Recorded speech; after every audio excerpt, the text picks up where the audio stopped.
And it is Live at 9 with James Phillips. And this morning, whoops, I dropped my headset. This morning, I got a special guest host. Jennifer Timmons is with me, and you guys saw her a couple weeks ago when we had Millie on. She did a Zoom interview with Millie, which was a lot of fun, and about her dolls.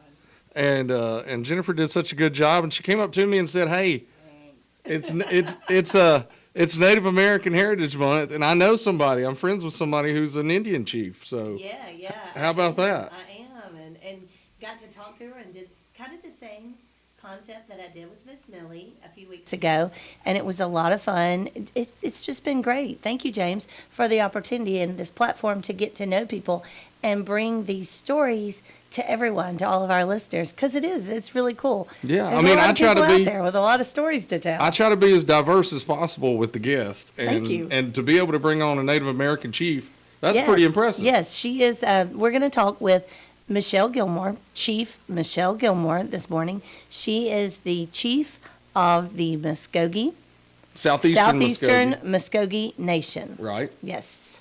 And tell us a little bit about how you met and that sort of thing, and then we'll get into Well, the it's interview. really cool. Just like with meeting Miss Millie through friends. One of my chefs that used to work in my restaurant with me, he is Native American. And when he heard the interview with Millie, he said, "Oh my goodness, Jennifer, you really need to talk with our chief, Michelle Gilmore. She's in Alabama." And I thought, wow, okay, where is she in Alabama? How close to us? She's located just outside of Troy. The reservation, the Southeastern Muskogee Nation reservation is in Troy. It's a little hidden gem down there. And I really can't wait to go visit, honestly.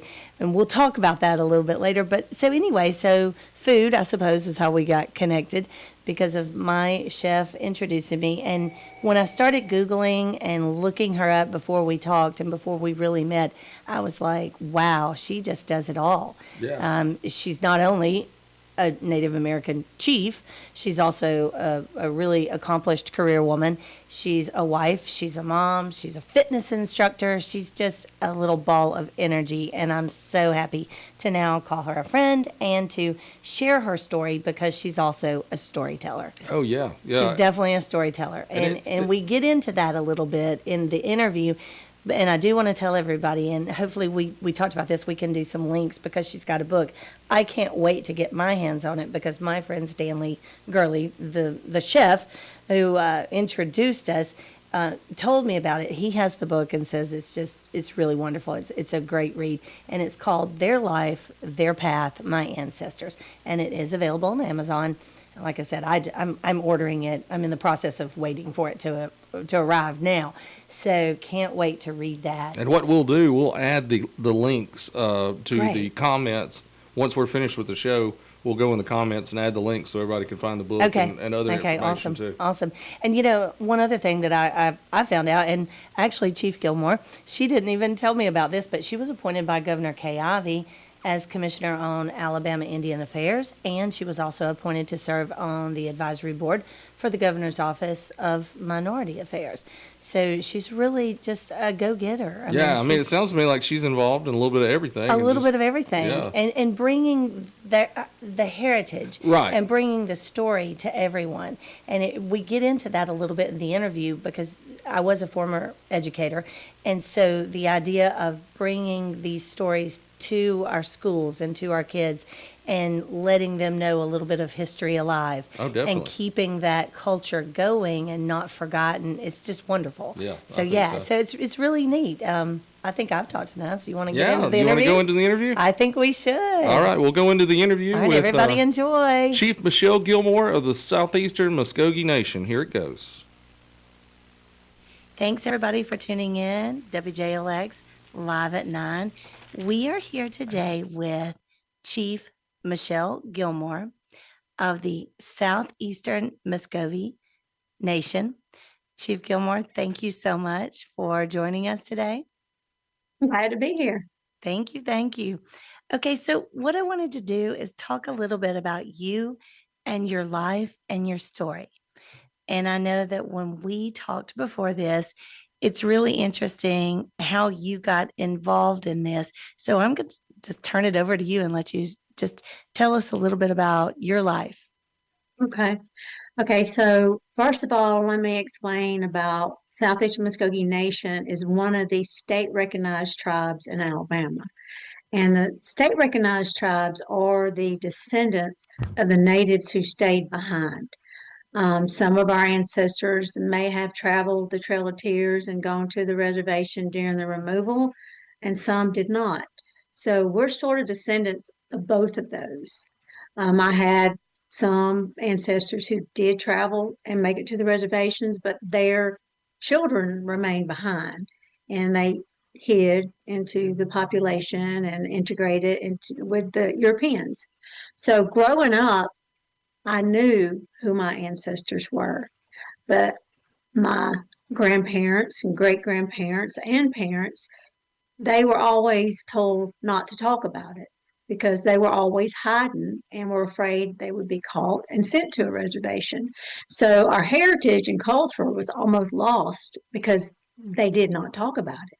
But we always knew who our ancestors were, but I never knew their heritage or their culture or anything really about their life. And when I became a grown woman and had children of my own, I decided that I wanted to travel that journey and discover who they were. Because in reality, to know who you are, you have to know who they are, because it will explain so much about who you are on the inside and why you like certain things or dislike certain things or what makes you feel comfortable or what makes you uncomfortable. So with that journey, finding out who they were, I also discovered who I was.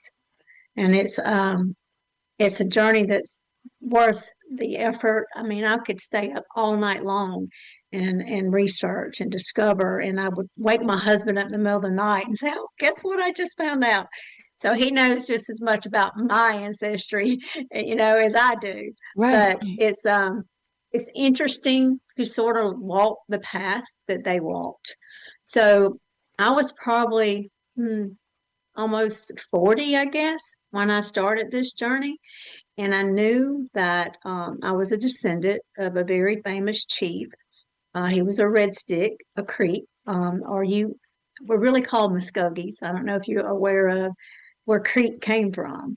White man called us Creeks because we live by the creeks. By the But we creeks, are right. all I remember you we're all telling me that. Muskogee. Yeah, we're all Muskogee. So he was known as a Red Stick, and there was the Red Sticks and the White Sticks, and the Red Sticks lived in the upper part of the Alabama Territory, and the White Sticks were in the lower part of the territory. So I knew about him, and as a child in your mind, you don't connect the dots. I thought he was the only Creek in my whole ancestry. But then when you grow up, you realize, oh, no, he was, his daughter was, her daughter was, she married one. And so it was a lot in the bloodline. And then I discovered later on that my grandfather was also a descendant of a Cherokee chief, which makes me, I guess you would call me a mixed blood, not just Creek and Cherokee, but a Scottish Creek, Cherokee, Scandinavian mixed blood, I guess I you could love it. I say. love it. And I know when you and I first talked, you were telling me about researching this and finding these relatives. And we Mhm. I know that I had asked the question about what about in North Central Alabama? And so tell us a little bit about that, if you Okay. don't mind. So when I became a citizen of the Southeastern Muskogee Nation, I was the only descendant from Manawa that was in that tribe. But Manawa's great granddaughter married a man named Robert David Campbell, and they had 11 children. And I thought, where are all the descendants of these children? Because there was none. It was just me. So we found each other by the craziest ways.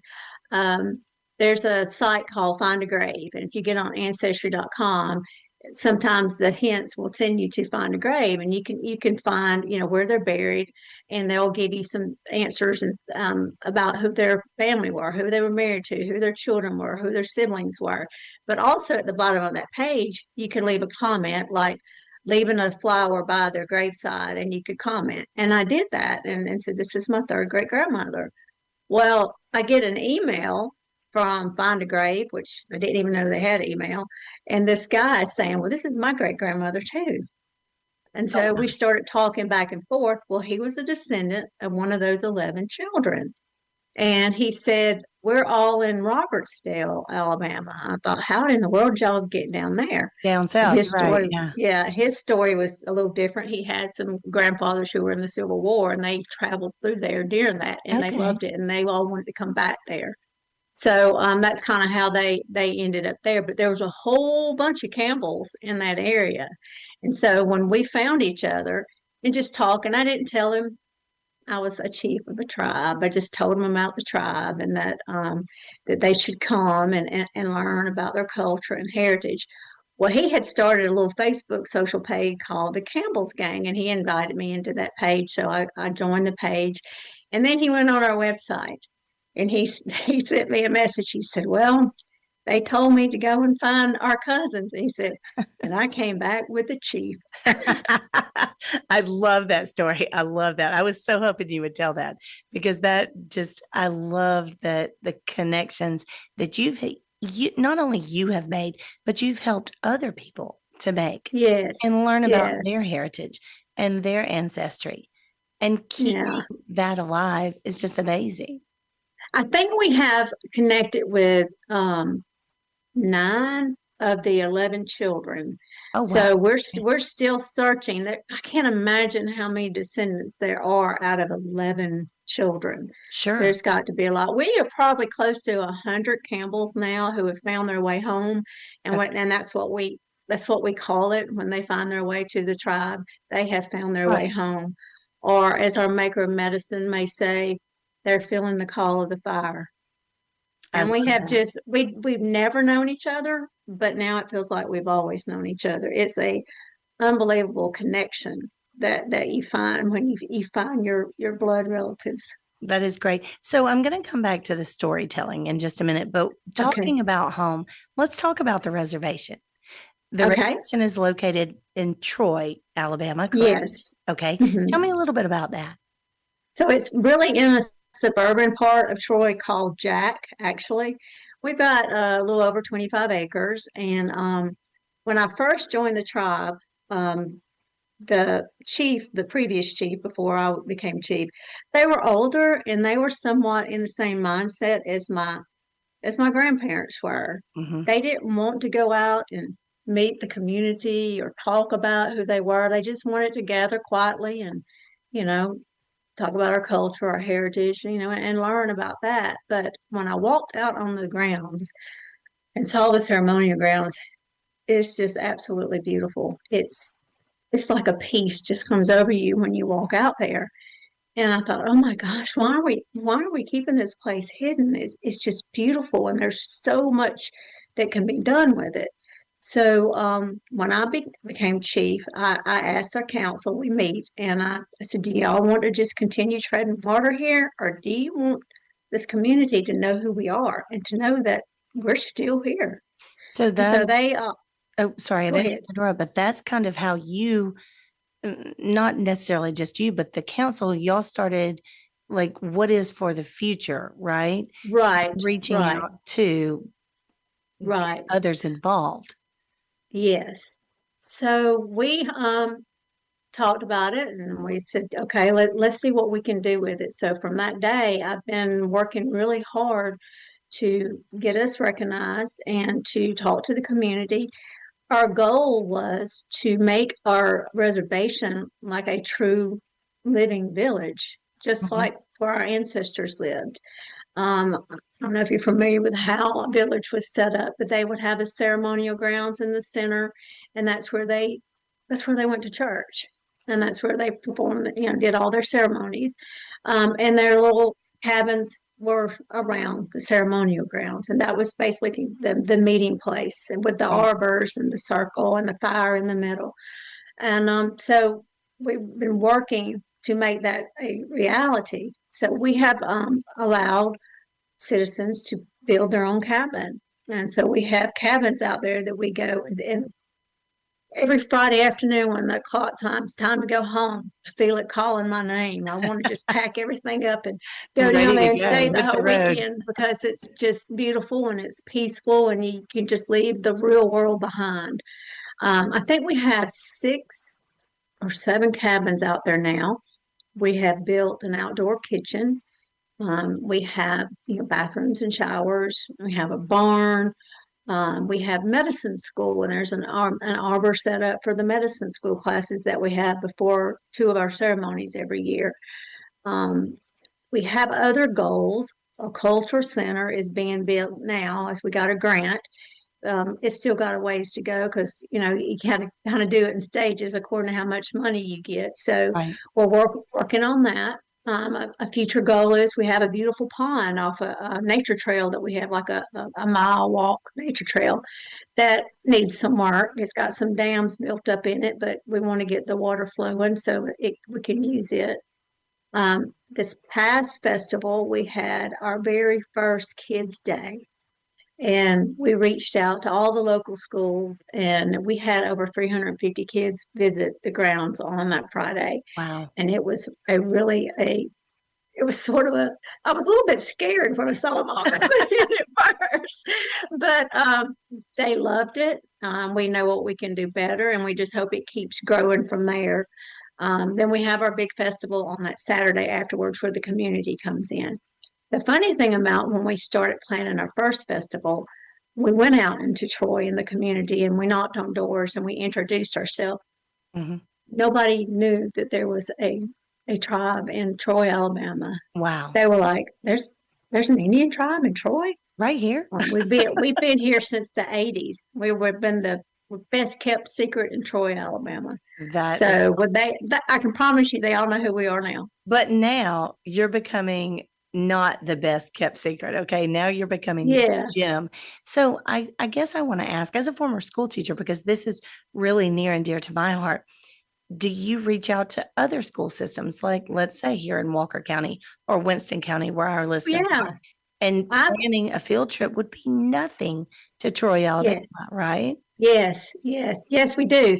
And I actually had some that could not come on that Friday because it ended up falling into their fall break. Okay. So I actually went to their school the week after and did a presentation to their school and talked to their 4th graders and gave them a little, a history lesson and I quizzed them afterwards, and if they got an answer right, they got a cute little Native American artifact. I So love it. I love they it. paid attention. Yeah, I love it. yeah, it was Well, good. well, so I know that circling back to your Mhm. storytelling really came from your dad. I know that you and Yes. I have talked about this. So I'm going to let you tell me a little bit about that because when you are meeting with the kids and meeting with Mhm. adults and meeting with everyone, how did you get to where you're comfortable telling these stories?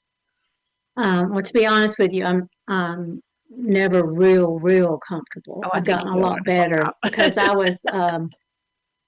I was always been terrified of public speaking. But I got a phone call um, from a lady at the Ridge in Tuskegee, and they put on a big storytelling event every year, the Old Federal Road storytelling event, and they always invite a Native American to come and speak. So she called me probably 6 months before the event, and she asked me if I would come speak. I had never spoke more than 5 or 10 minutes, I guess. So I said, "How long do I have to talk?" And she said, "Oh, about 30 minutes." I said, "I'll probably pass out." But she gave me so much time, and I thought, I've had this story stirring around inside of me for years. I'm going to put it on paper. So I went to work and I wrote my story.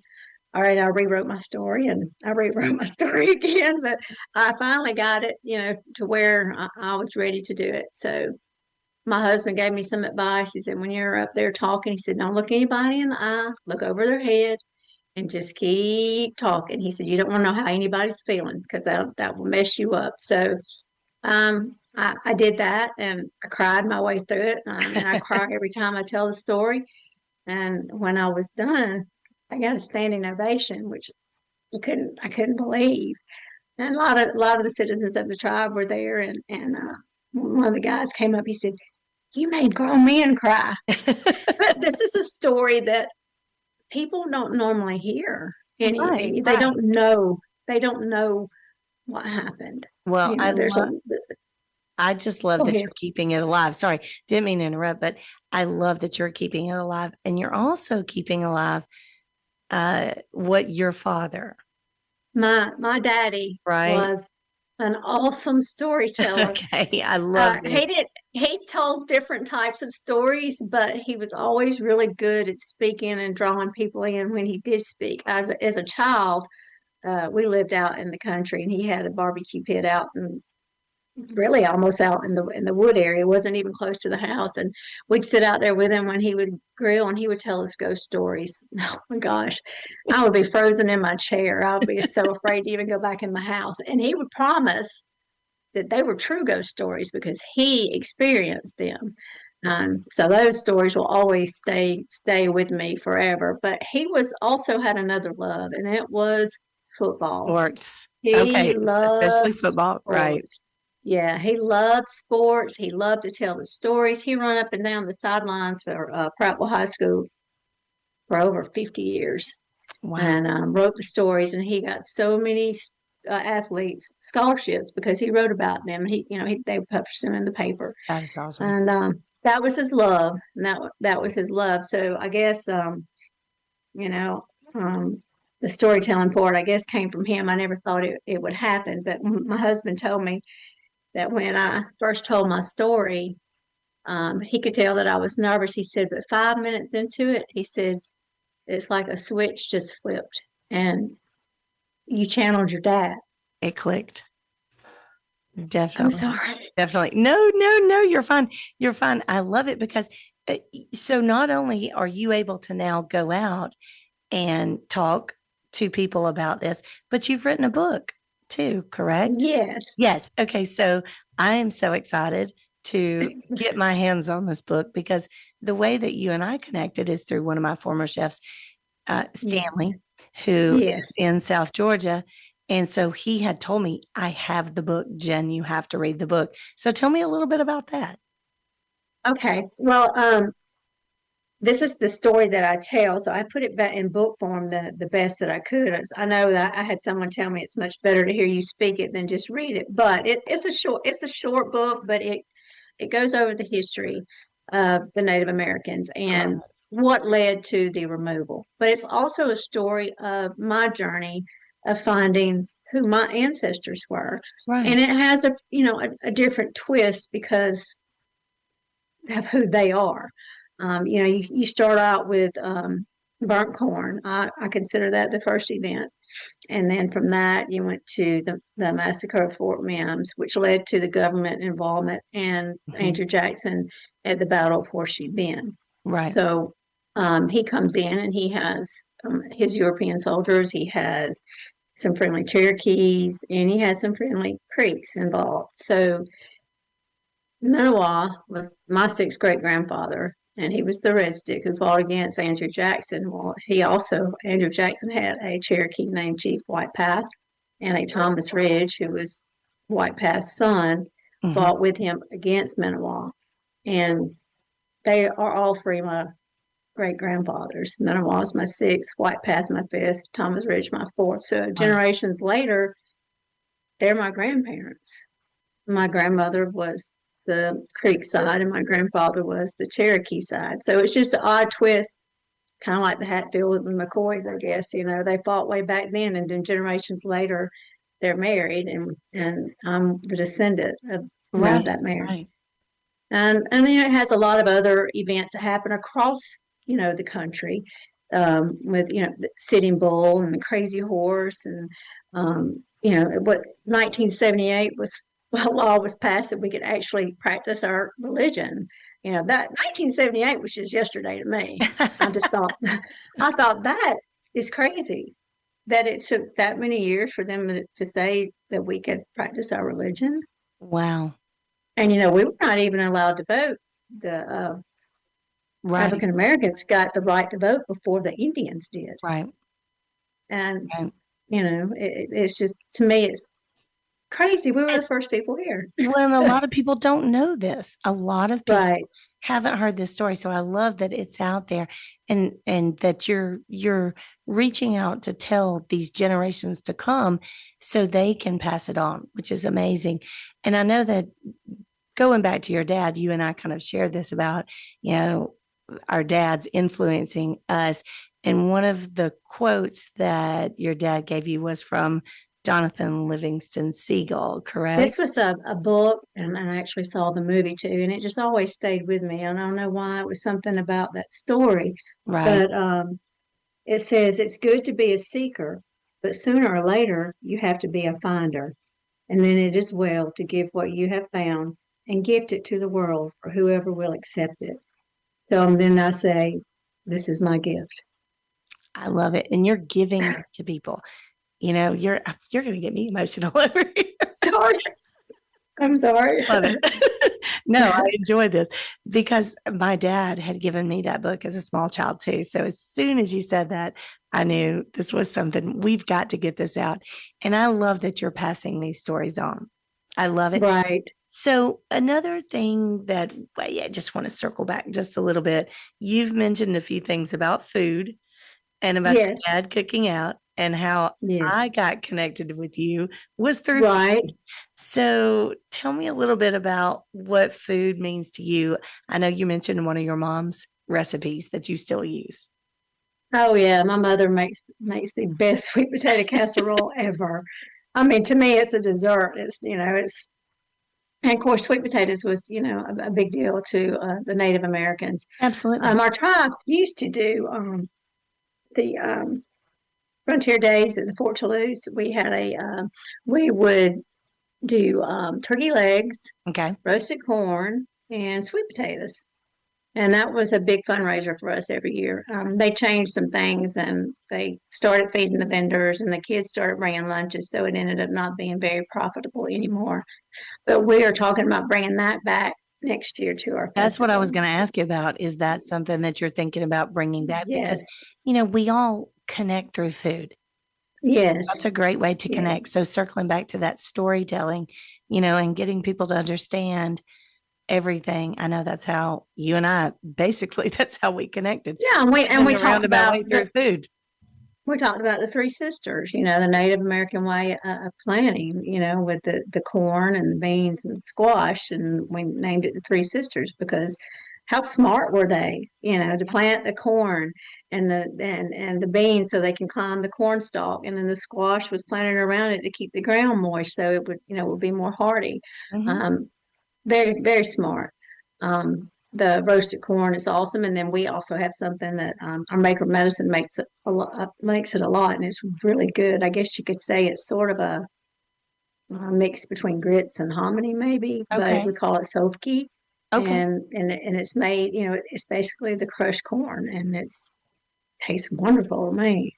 I love But they were farmers, they were it. hunters. The original farmers, the original That's gatherers, the original hunters. Yes, yes, yes. And they were, in that time period, I feel like they were very, very advanced. Um, they knew what they were doing. I think they had it right. I love it. I love it. Okay, let me check with my producer here. James, how are we doing on time there? I just saw something pop up on our screen. Just making Uh-oh. sure we're doing okay. I, I'm sitting over here. I'm not. Thank you to James, our producer, that's helping us today. Anyway, I want to talk about. I think we've covered everything. Do you have some projects going on that we can tell everybody listening about that's going to be at the reservation?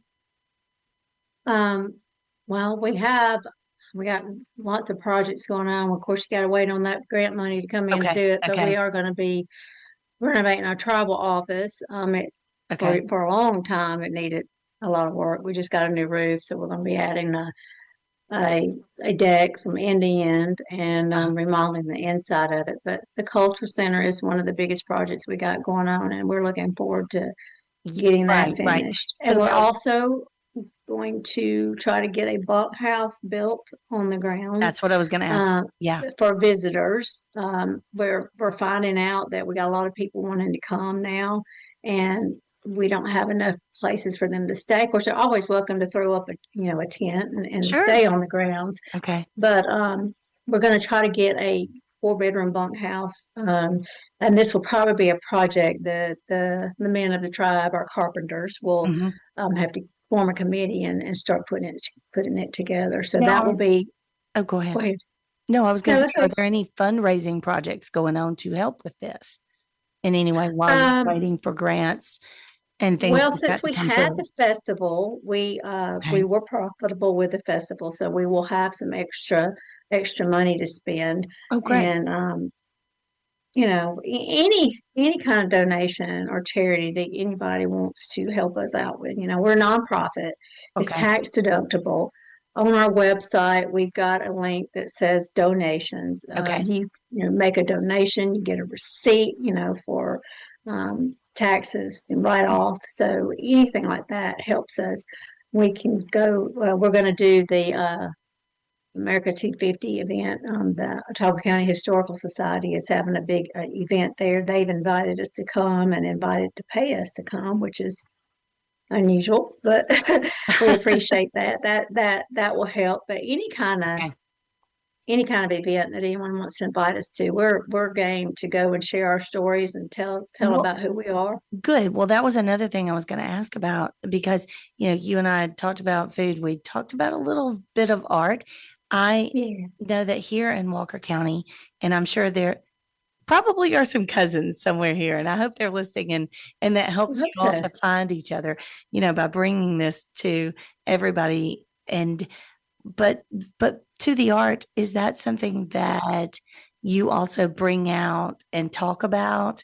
Because I'm looking at the art that's hanging behind you, and I had to ask about that as Yeah. well. Yes.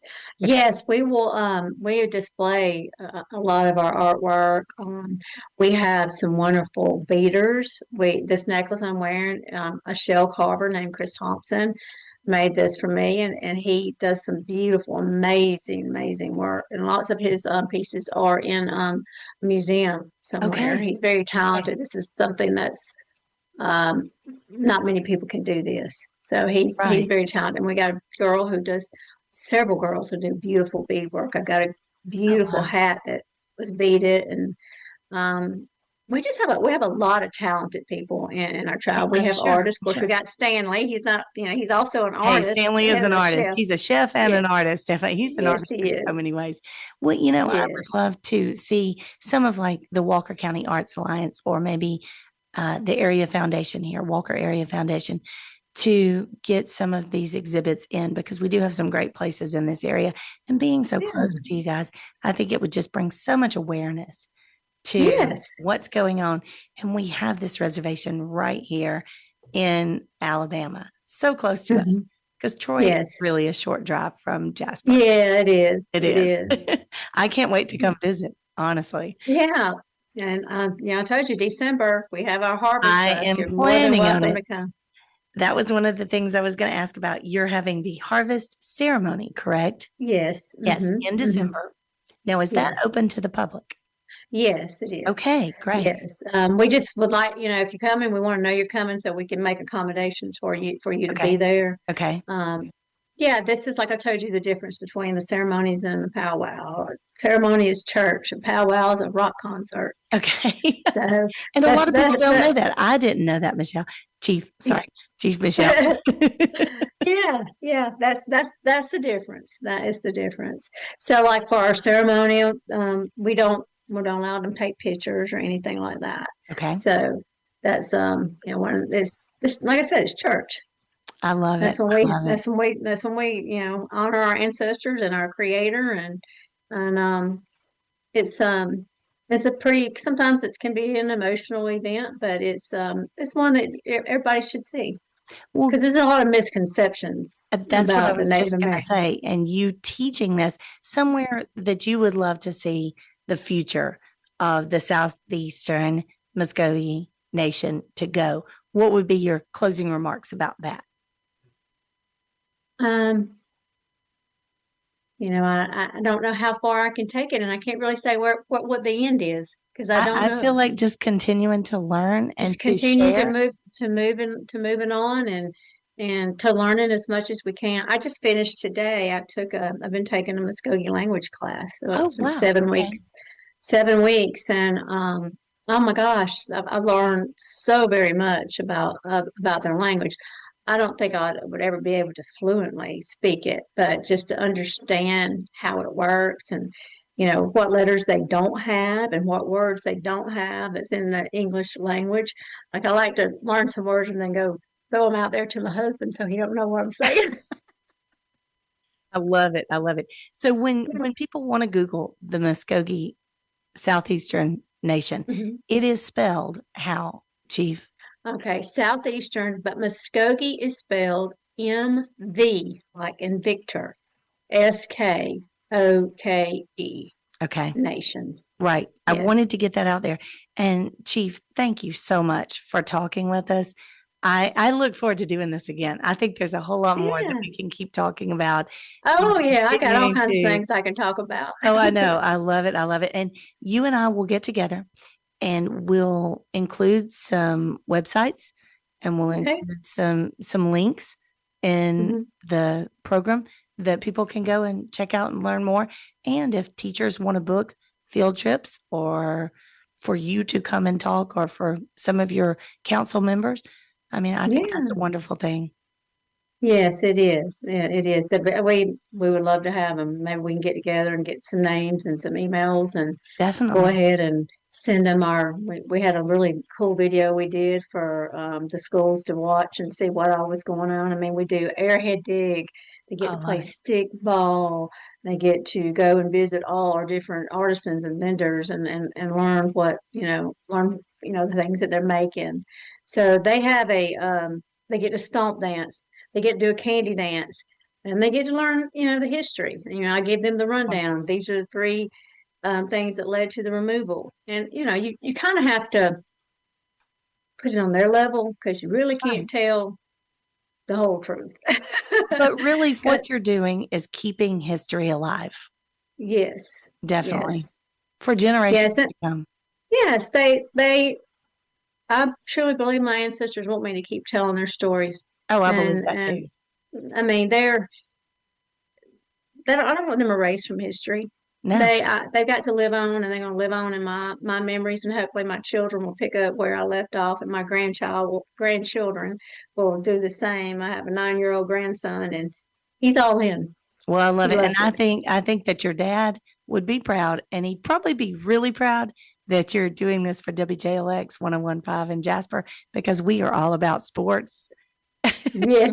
I think that would be very much Hey, something he he would be book proud too. of. Yes. My dad wrote a book too. I So he love it. I did. love it. Let's A include that in hundred the link. years of Prattville football. 100 years of Prattville football. Well, we know Prattville Yes. well here. Okay, well, my producers let me know it's time to wrap it up. Chief, thank you so much. And I look forward to talking with you soon. No, thank you. Thank you. All right, bye. Okay, bye.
And we're back on WJLX. What a great interview. Jennifer, great job. Thanks. Hey, I give Chief Gilmore all the credit for that one. You can tell she's probably done an interview or two. Maybe, yeah. Yeah. And she is a fitness instructor. Right. So, as a fitness instructor myself, I do know that you are okay talking in front of people And, when that's your job. I thought it was cool when she was talking about her family, and we were thinking maybe she can connect with a cousin or something. If anybody's named Campbell, Yeah, it's or they hey, have any Campbells in their family, they may be definitely related. reach out because like she said, she did have an ancestor that married a Campbell, and so I know there's some Campbells around this area, and I think that that's something that's really neat to kind of find out if your heritage, your ancestry involves that, so who knows what somebody might get out of it. And I really loved that she was talking about her dad. Yeah. And, him being a sports enthusiast like he was in Prattville and all about football because, here at WJLX, definitely we are all Yeah, about we're kinda football. all about football, yeah. All about sports. Any sports, All we're about good with, sports, yeah. definitely. And then the art, I really liked that. And I would love to see, some of our places here, like the Heritage Center, Yeah. The Bankhead House, or now the new White House on Fifth. That's Yeah. also going to be a place to exhibit art, and that would be really neat if we could get them all connected and just make some connections with people. Oh, yeah, however definitely. that needs to happen. Events. I did want to mention, she in the interview talked about they have a harvest ceremony, which is open to the public. That's going to be in December, so it's right around the corner. If anybody's interested, we're going to post in the comments, right? Yep. Where they can find out more information about that.